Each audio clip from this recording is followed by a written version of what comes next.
Greetings, dear friends. Your invaluable support is our strength. Don't forget to like, subscribe, and share this video.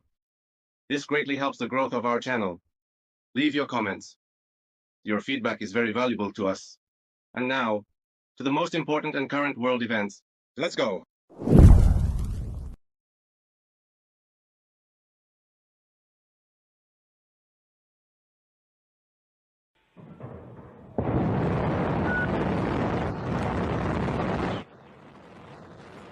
The SHENZHOU-20 spacecraft launched to the Chinese space station Tiangong with Trita and Kanafta on board. They will replace those currently working in orbit, and like their predecessors, they will spend 6 months on the station. Profits: China built its own space station after 2011. The United States banned NASA from cooperating with Beijing. Over the years, China has landed spacecraft on Mars and the far side of the moon, and in the next 5 years, it intends to send a human to the moon. NRBC, main news, in the studio, Anna Krupina. The court found former commander of the 58th Army, Ivan Popov, guilty of large-scale fraud and official forgery. He was sentenced to 5 years in a general regime colony and fined 800,000 rubles. He was also stripped of his rank as Major General and was not allowed to be sent to the special military operation due to, quote, lack of vacancies. His lawyer told this to RBK. According to the prosecution, in 2023, Ivan Popov and his accomplices organized the theft of more than 1,500 tons of metal, purchased by the authorities of the Zaporizhzhia region for the construction of defensive structures. The damage in the case amounted to about 115 million rubles. One of the accomplices, entrepreneur Sergei Moiseev, was also sentenced today to 4 years in a colony and fined. According to RIA Novosti, he admitted his guilt. The second accomplice was the former deputy commander of the Southern Military District Forces, Oleg Chokov. In 2023, he was killed in the special military operation. The case against him was closed. Ivan Popov himself, who has been in pre-trial detention since February, denies all charges. He served in the army for over 30 years and was relieved of command of the 58th Army in the summer of 2023. He explained this as, quote, complex situations, with senior leadership and the fact that, in the report, the leadership discussed all the problematic issues in the army, particularly the shortage of weapons. In March, he wrote an open letter to Vladimir Putin asking to look into his case and return him to the front. A month ago, Popov's lawyer spoke of a positive decision on this matter. The sentence for Ivan Popov has not yet come into force, and the defense will seek his acquittal. The budget deficit for January-March of this year amounted to 2.2 trillion rubles due to increased spending. This was stated by the president of Vladimir Putin at a meeting on economic issues. According to him, budget expenditures will offset the reduction in the bank's loan portfolio this year. We must keep in mind, we know about this, and expenditures have increased compared to the same period last year by 25%. This was done deliberately, so that participants in economic activities, all our departments, we took the necessary actions promptly and on time so that our work proceeds rhythmically until the end of the year. However, I would like to emphasize again that the increase in the budget deficit is primarily due to the change in the expenditure schedule. As I just mentioned, they have been moved to earlier dates, to the beginning of the year, so that federal and regional authorities can more quickly launch national project activities, pay contracts, start in the top 3, allocate. Putin also reported that the most challenging situation is in housing and infrastructure construction. The pace of developers launching new projects is decreasing. According to Putin, this requires special attention. The GDP growth dynamics this year will be slightly lower than last year. But as the president said, the authorities were aiming for this. It's about the so-called soft landing to maintain macroeconomic indicators and, above all, to combat inflation. According to the president, it remains at high levels, over 10%. Putin said that it is important to achieve a sustainable slowdown in price dynamics. And tomorrow there will be a meeting of the central bank's board of directors on the key rate. Most analysts surveyed by RBC believe that the regulator will keep it at 21%. Donald Trump is dissatisfied with the Russian strikes on Kyiv. The US president posted a statement on his social network, Truth Social. He called the strikes unnecessary and untimely.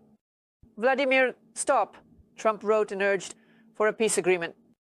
According to the latest data from Ukrainian authorities, 9 people were killed and 90 were injured as a result of the strikes on Kyiv. People may still be trapped under the rubble.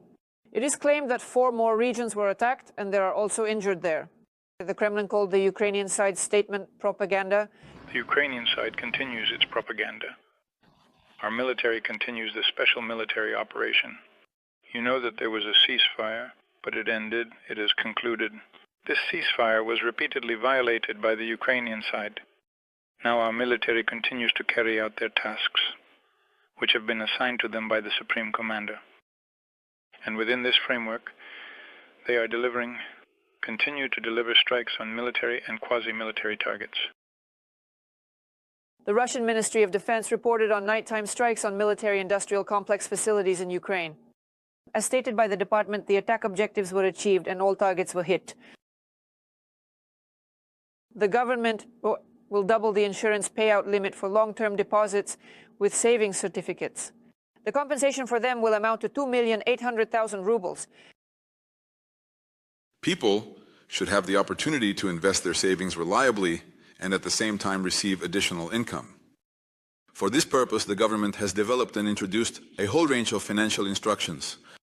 Among them are not only individual investment accounts, which also allow for saving significant amounts, thanks to the annual tax deduction, as well as a long-term savings program that helps to increase one's funds.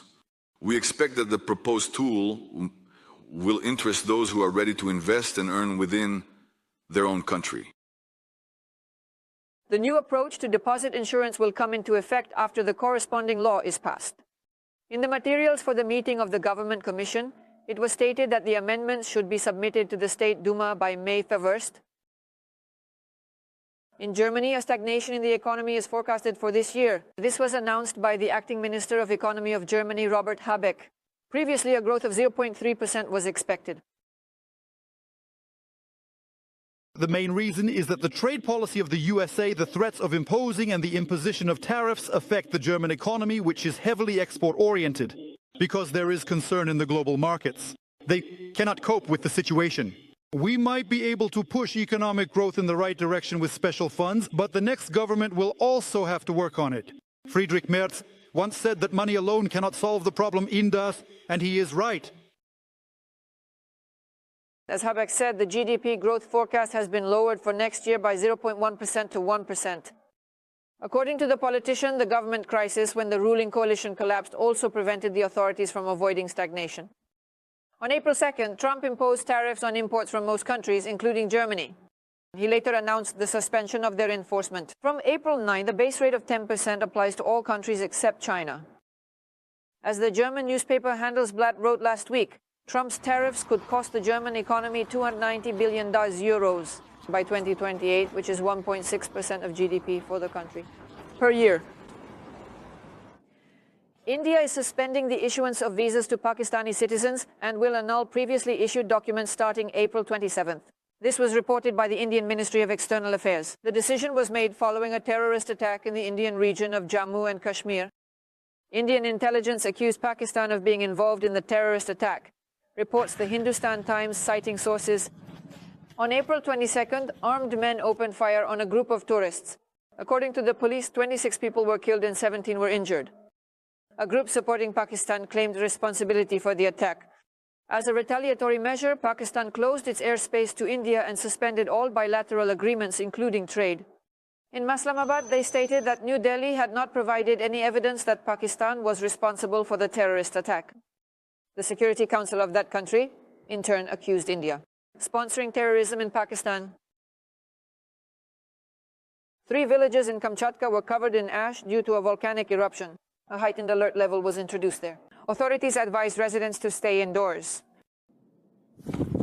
Subtitles by Dima Torzak. In some areas, visibility is poor due to ash, eyewitnesses report. Authorities mandated the distribution of masks to residents. As a result of the eruption, the Bezimiany volcano spewed ash 5 times today. The height reached 11 kilometers. Aviation authorities said it did not affect operations on flights to Petropavlovsk-Kamchatsky Airport and transit flights of foreign airlines. Bezimiany is located 350 kilometers from the capital of Kamchatka. Its activity has been increasing since the beginning of the week. These were the main news. Stay with RBC.